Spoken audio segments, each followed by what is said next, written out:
I'm just going through some of the characters that I played in Titan Quest 2 Early Access. Just giving you skills, passives that I chose for each of my characters.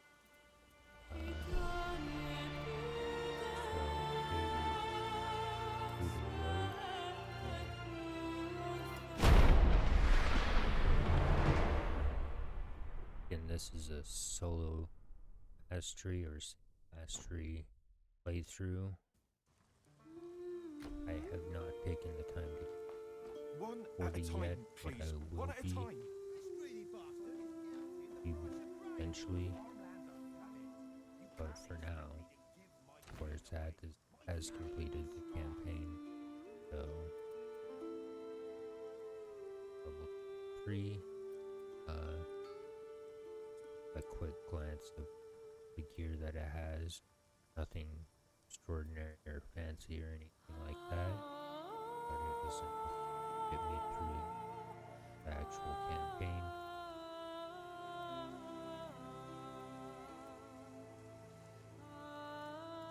For this build, as far as attributes go, I went ahead.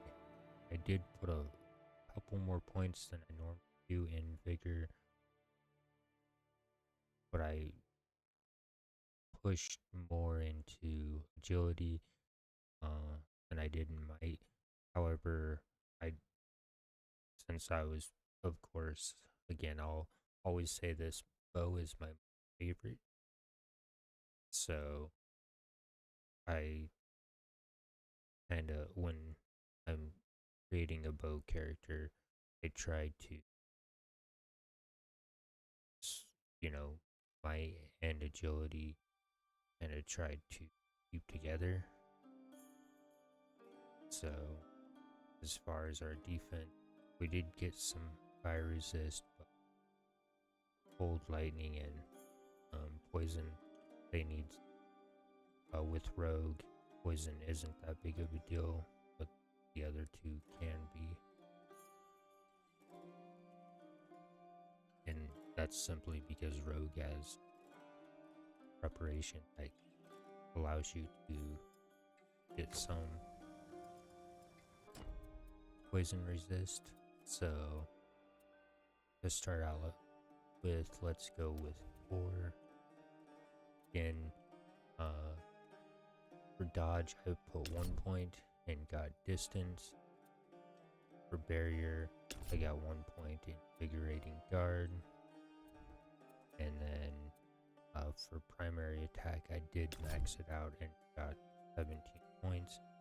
I put 1 point in tailwind, 3 points in volley, 1 point in enhanced element, 1 point in toxicity, and 1 point in fire explosion. I just kind of mixed and matched.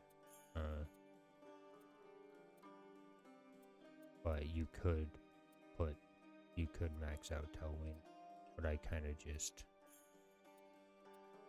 was playing around with it, just to give myself a little variety.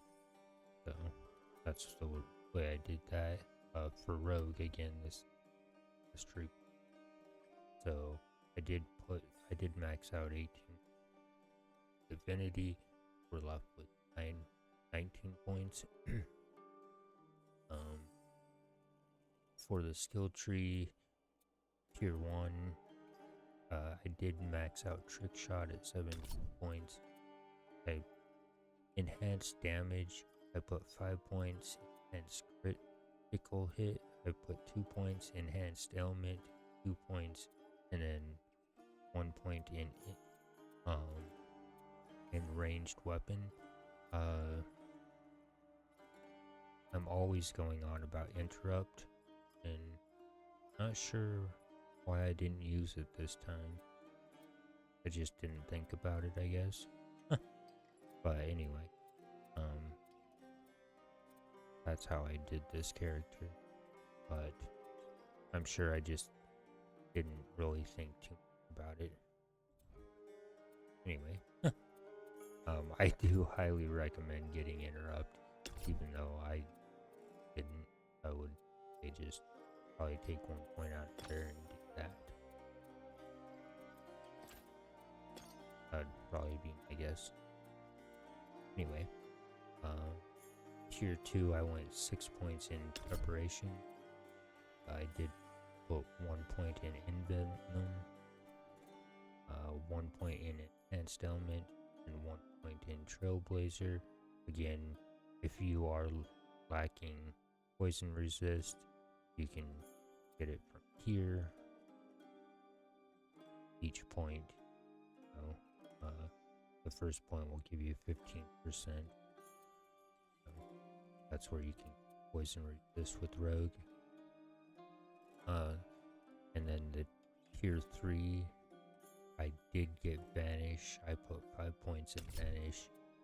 I grabbed Enhanced Elements 1 point, Burst of Speed 1, Enhanced Critical Hits 1 point, Enhanced Duration.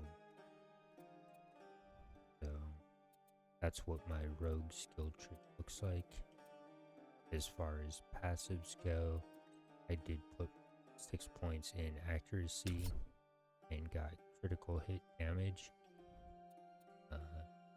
Left hands, I put 12 points, getting attack and cast speed, critical hit chance.